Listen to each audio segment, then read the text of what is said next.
32. A nature sanctuary for sale in Barbados. Graeme Hall Nature Sanctuary. The Graeme Hall Nature Sanctuary, GHNS, had its own story to tell, and one that we non-Barbadians should seek to know and understand.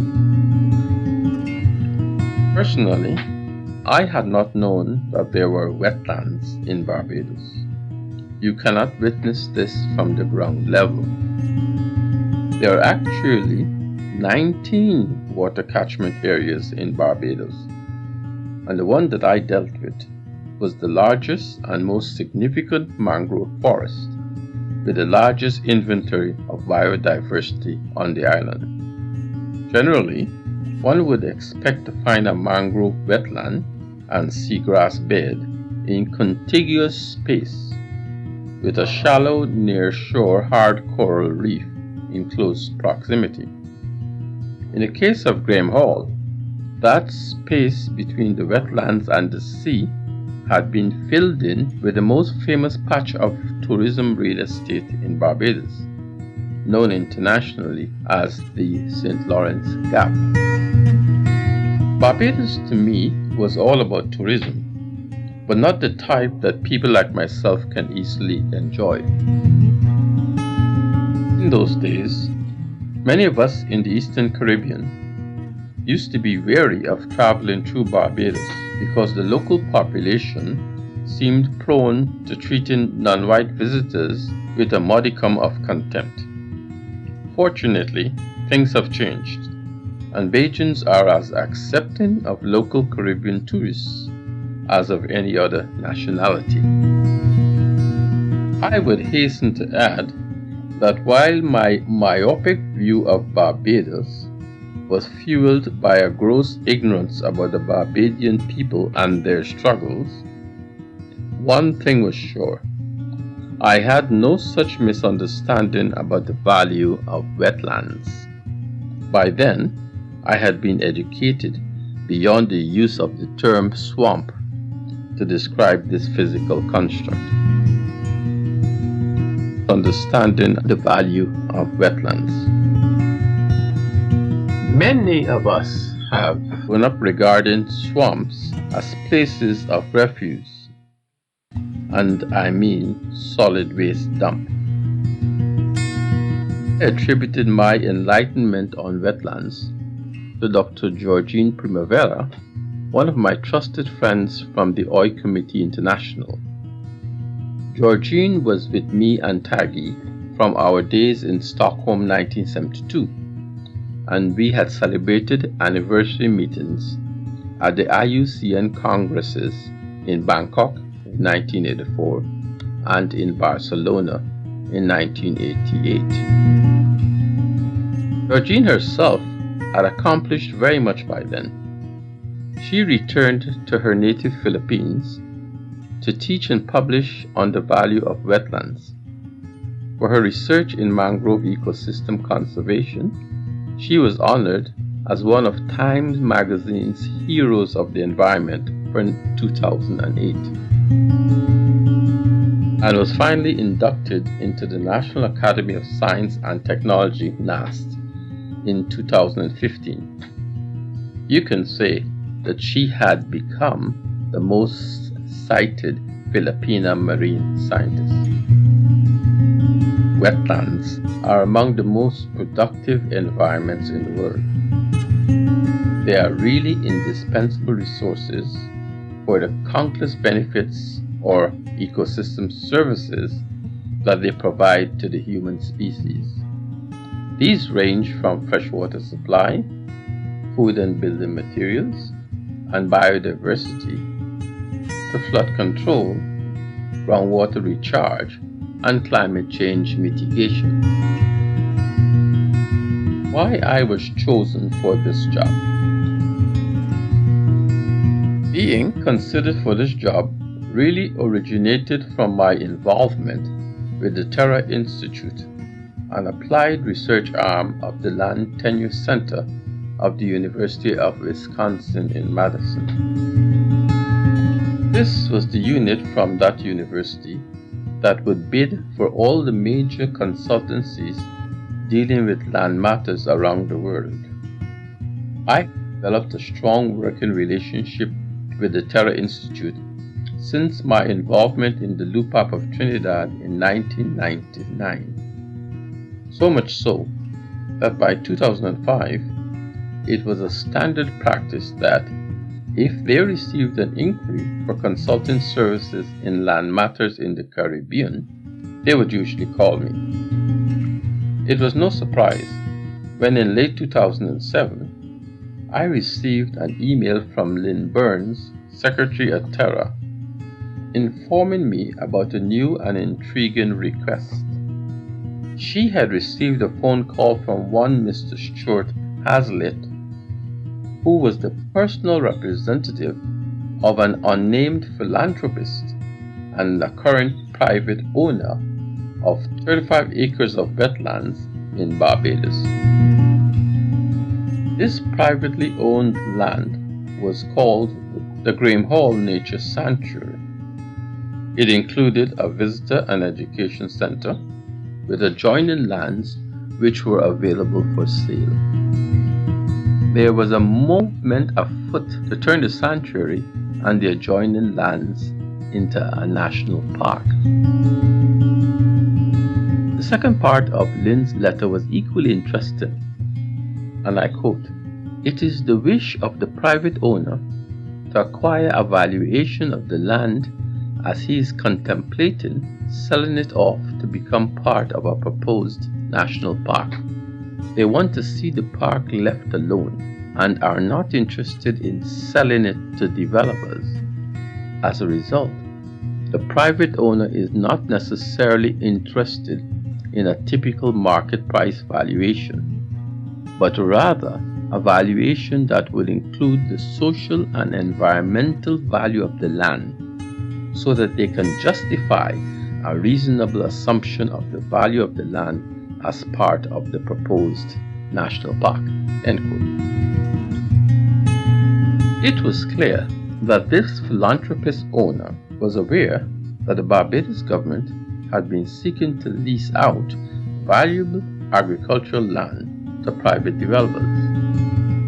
The government's approach was having the effect of incentivizing environmentally challenging and high-density developments that would create an additional source of pollution upstream of this sensitive ecosystem. Sometimes you would have to wonder who it is feeding to our governments these brilliant ideas. Graeme Hall Watershed and its 1,157 acres contained an extraordinarily diverse land use mix. It anchored the highly sensitive Graeme Hall Environmental Heritage Site and adjoining environmental buffer lands. Yet, some brilliant mind was seeking to place this watershed and its Ramsar designated environmental heritage site under the pressure from local and foreign tourism investors.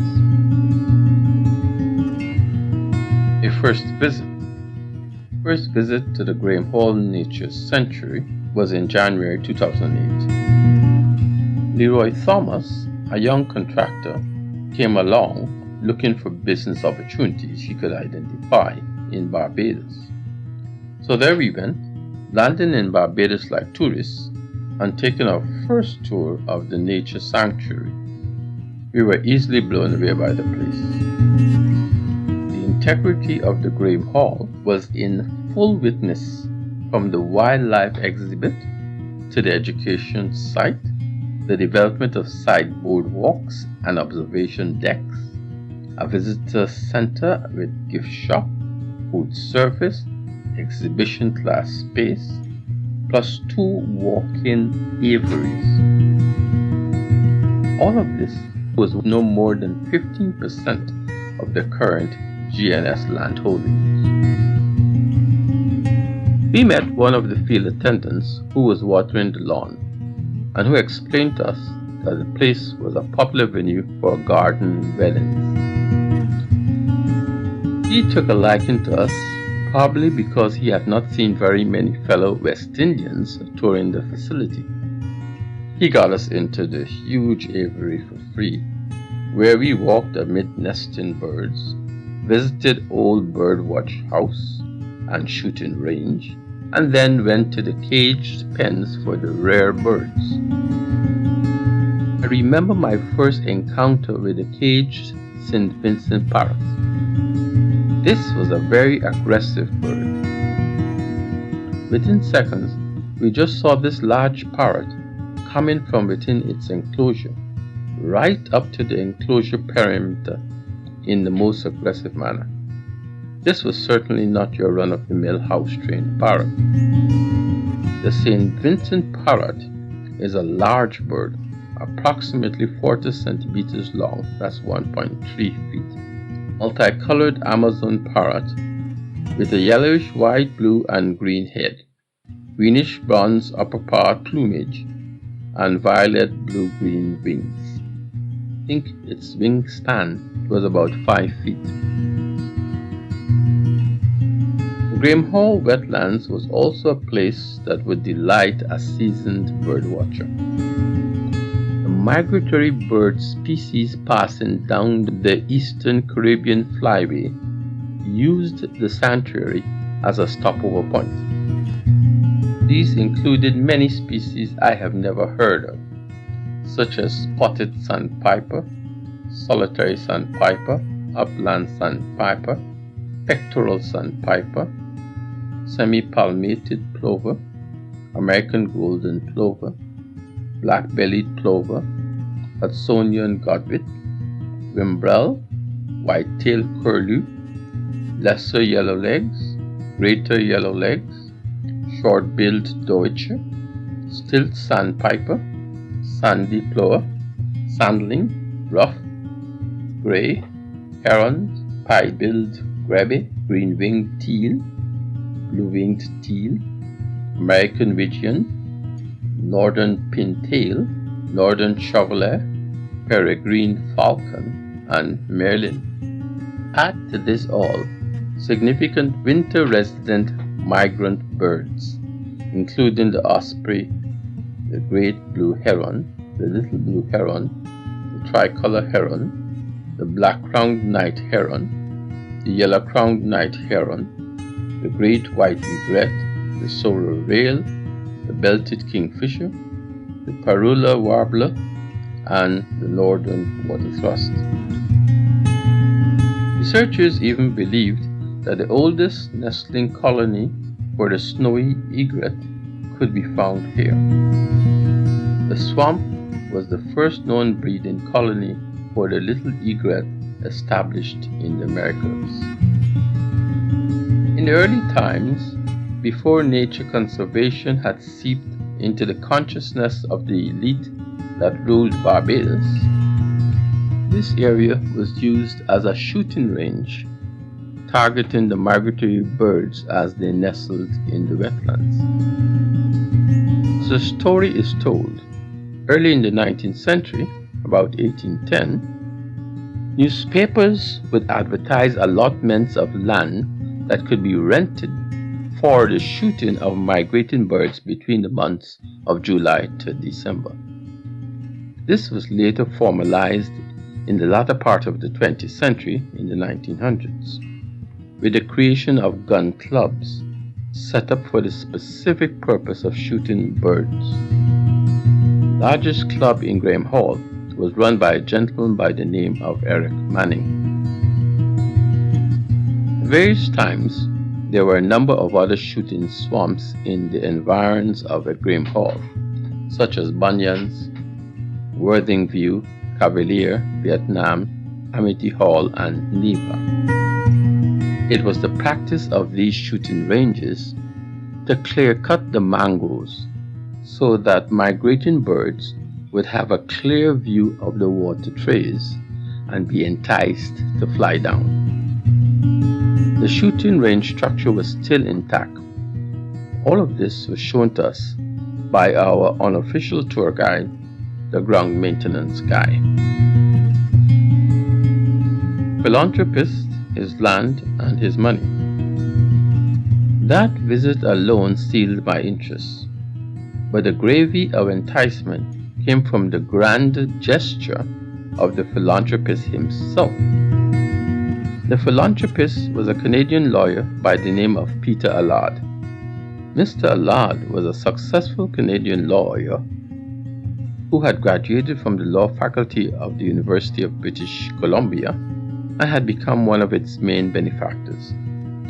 He later shifted his focus to medical philanthropy on biomedical research and the development of vaccines for cancer, hepatitis B and C, and HIV/AIDS. Internationally, Mr. Allard worked to protect wildlife habitats, biodiversity, and human rights, while promoting stronger environmental standards and education. The sanctuary was being managed by Mr. Heaslett, the guy who had phoned Lynn Burns at the Terror Institute.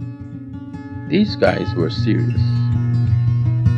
They flew me out to Miami, where I rented a car and drove to West Palm Beach just to meet with Mr. Allard's lawyer. This was January 17 to 19, 2008. The purpose of this fleeting visit to Florida was to receive financial and other documents that Allard's lawyer had prepared to ensure that my analysis could establish a sound valuation. To lunch, he said to me, "Just stay at the hotel as long as you wish. Enjoy the swimming pool. The front desk knows where to send the tab when you leave." By September 2008, after I had finished my analysis, Mr. Allard learned about my involvement in the IUCN as a commissioner and asked if I was not attending the next Congress in Barcelona, Spain. Mr. Allard already owned an apartment in Barcelona.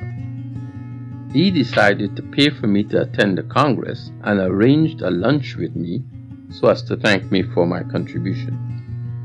Incidentally, that was a fortunate break for me.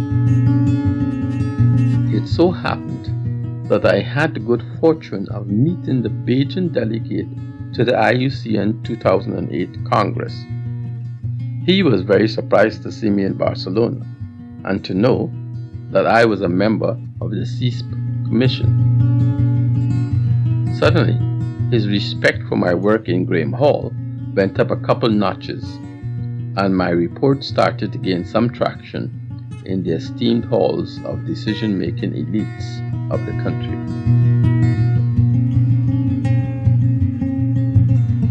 Determining market value without the market. Getting back to my task, this was not an easy one.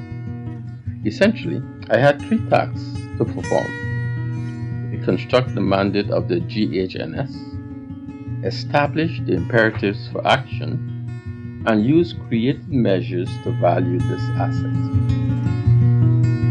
Graeme Hall Nature Sanctuary, GHNS, itself had some very impressive features, which I thought should be made known to everyone who reads about Barbados.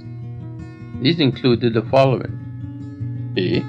It was the last remaining mangrove forest in Barbados. B.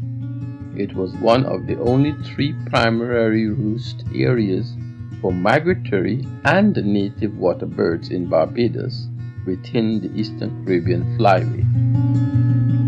3. It was a living laboratory offering working opportunities to researchers and scientists to examine native Barbados ecosystems. And 4. It provided practical working knowledge of how changes in human population and the built environment in Barbados had contributed to the issues relating to aquifer and surface water management, veined wetlands, wetland recreation, coastal zone management, urban sprawl, and agriculture. 5. The grounds of the GHNS were an excellent example of long-term xeriscaping, that is, landscaping in a way that does not require supplemental irrigations. I took a novel approach in determining a market value for the Graeme Hall Sanctuary. The challenge was to create a code to value an asset that is not tradable on the real estate market, cannot be mined nor processed, but exhibits tremendous intrinsic value in its standalone nature. You have to create a progressive build from conservation and policy right through preservation of an ecosystem and into a value chain position. I call these managing value imperatives. Permit me a moment to explain these value imperatives. Value is a strange thing. It is not always reflected in the price or the cost. Economists usually refer to value as reflecting the utility potential that one can see in an item. So, a lot of what we call value is usually formed first in our imagination. I started to use the term value imperative with respect to this nature sanctuary because I needed to create in the imagination of the Barbadian nation a certain intrinsic value that resided in this land asset. The first imperative was the conservation imperative, which was based on the precautionary principle. This principle stated that if a product, an action, or a policy had a suspected risk of causing harm to the public or to the environment, protective action should be supported before there is a complete scientific proof of the risk. In the absence of scientific consensus, the principle implies that there is a social responsibility to protect the public from potential harm. As a Graeme Hall master plan had observed, and I quote, "Once the Graeme Hall Nature Sanctuary began its restoration and development of the western section in the early 1990s, indiscriminate use of the swamp was severely curtailed. That result itself has to have value." Then move to the policy imperative. If we were to infuse the importance of the Graeme Hall wetlands into our policy initiative, then we would need a legal framework to support its management and preservation into the future. Such a framework was already implied in the National Strategic Plan of Barbados 2005 to 2025. Strategy 1.4 of Goal 4 of this plan called for measures to ensure that the integrity of natural features, wildlife habitats, significant flora and fauna, and important landscapes and seascape features and protected areas be maintained during the process of development. This also fitted my bill of value. We quickly found an example that could be followed in this respect. The Canadian wetland policy was a very good example of a Commonwealth government taking actions to reclaim degraded sites and protect wetlands of international importance through a cooperative national approach. The preservation imperative was all about preserving valuable green space in the Bajan landscape. We usually think of preservation as equivalent to placing limitations on the physical space in order to protect that space and the diversity it contains from the harmful effects of human activity. When a land asset is located within such a diversified land use mosaic as is the southwest coast of Barbados, land designations become a first line of defense against undesired changes in land use.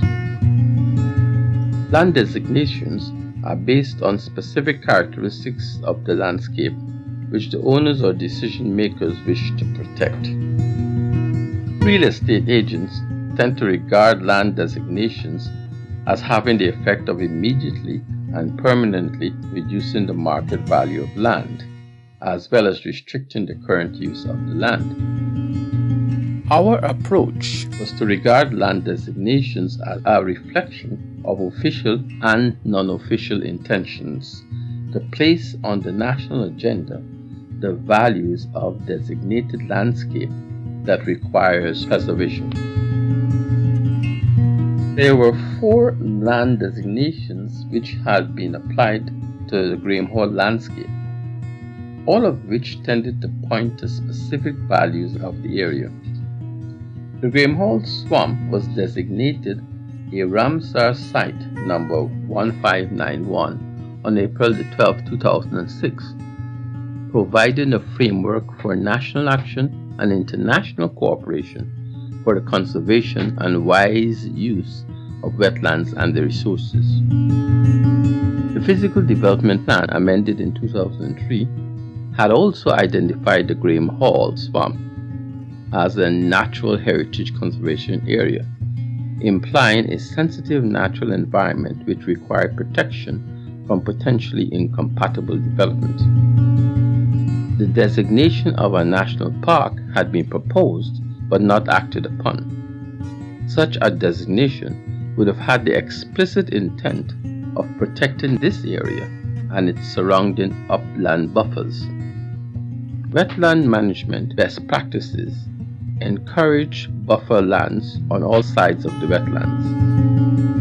Its own designation as a nature sanctuary also broadened the conservation commitment of GHNS and positioned this asset as a private investment that is creating public value. When we consider that the economic fortunes of Barbados will continue to be determined in the tourism sector, the benefits of the Graeme Hall wetlands must be weighed proportionately higher. Herein lay the ecosystem imperative. Habitat preservation, public visitation, and validation of its international commitment to environmental management were all familiar parts of this deal. We only had to consider the geophysical survival of a small island in the face of changing environmental conditions to realize that our threshold test had to be the scientific monitoring of land uses as well as the educational/research capacities involved. Even if we consider the major challenge to South Coast tourism to be the protection of the beaches from sewage pollution, the wetland functions as sewage spillway of last resort may be seen as a negative use of the wetlands, but a positive benefit of insurance against a major decline in tourist arrivals. In the value chain imperative, we identified 4 categories of economic value associated with the Graeme Hall wetlands. These were 1. The infrastructure investments of the Graeme Hall Nature Sanctuary, which not only restored functional capacity of the Graeme Hall swamp as a wetland ecosystem, but continued to allow non-intrusive interaction by the public at large. The values associated with information monitoring, protection, and risk aversion in the coastal environment, preparedness against sea level changes.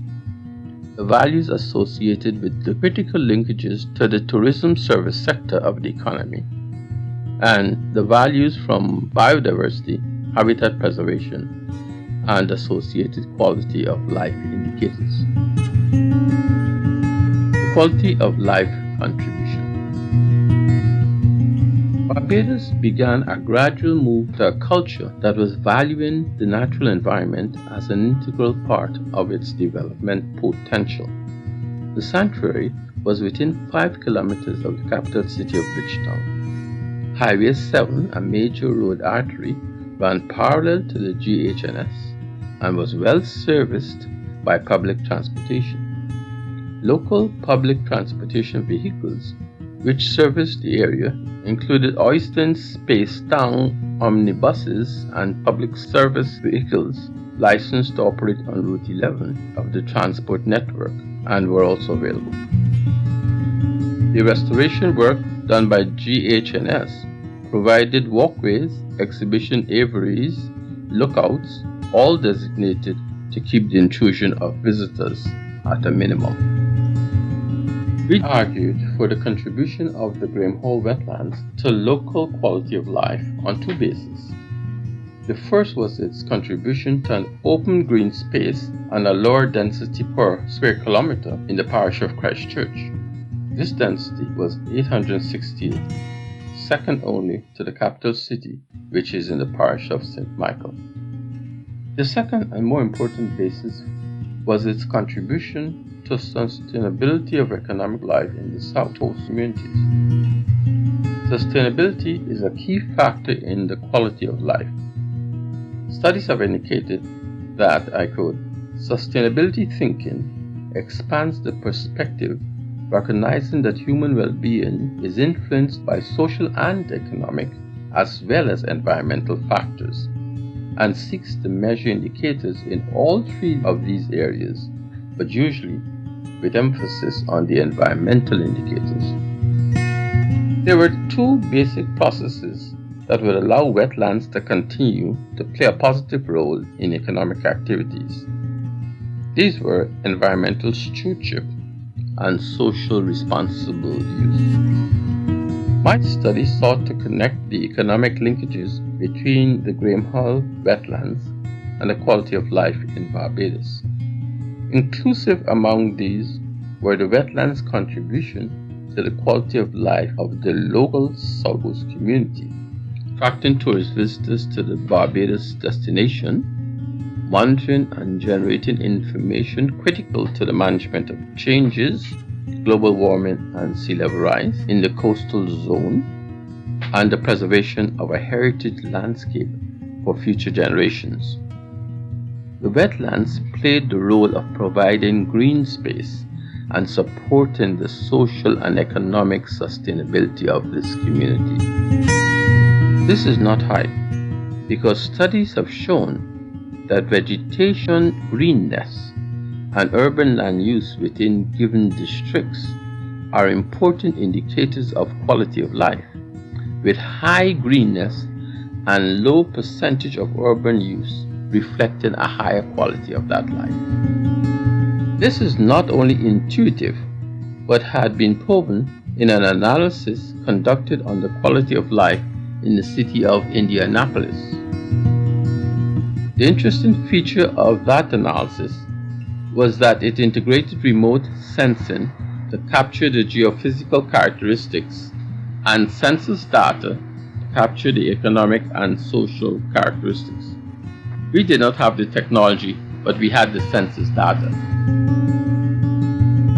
Our regression results in the case of Barbados showed that green vegetation had a significant positive relationship with the high end of the social and economic characteristics, such as income variables, median house value, median number of rooms and educational level, and a negative relationship with the density variables representing urban land use, such as temperature, impervious surface, percentage of poverty, and unemployment rate. What is the price tag?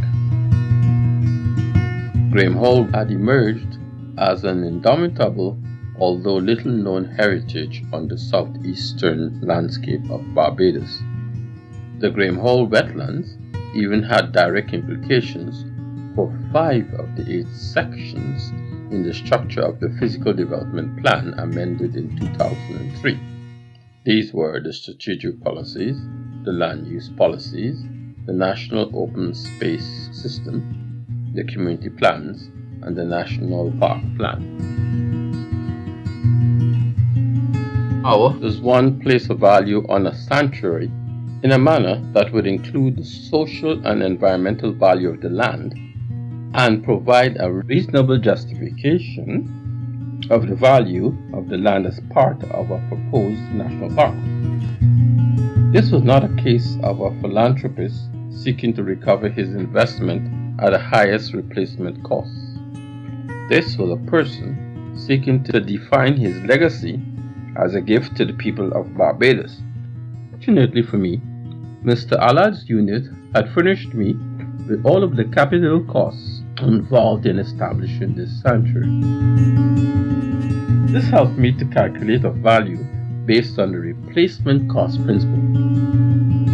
The assets of the infrastructure of GHNS, namely the visitor center, walkways, aviaries, man-made ponds, and observation decks, are specialized assets, which were all valued in terms of their replacement costs.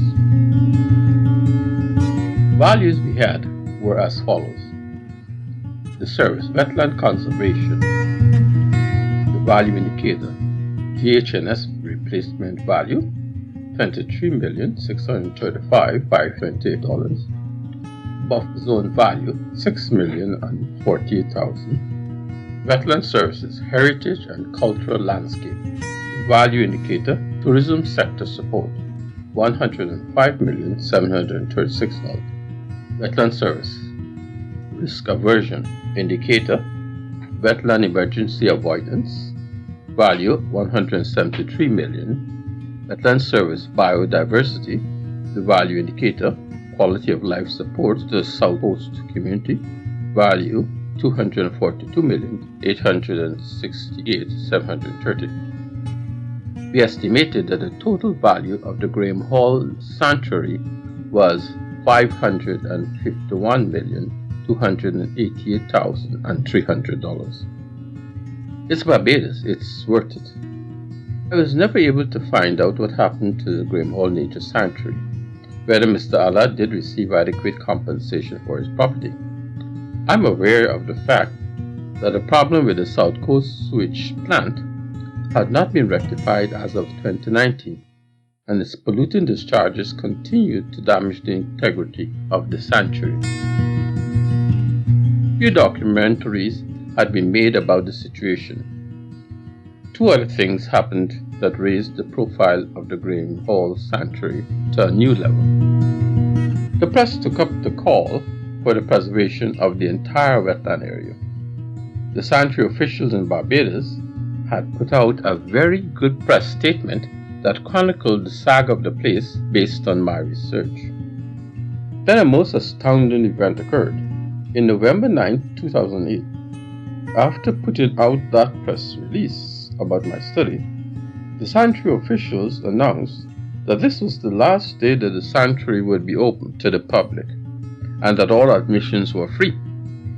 The crowd of Bajans that flocked to the place on that Sunday was a resounding vote of confidence in its legitimacy as a heritage site. They were all local persons, not foreign tourists. Usually, when I complete an assignment, I get paid and move on. In this case, Mr. Allard's representatives were so pleased with what we had accomplished that they found it necessary to write an unsolicited letter to Terra Institute praising my work.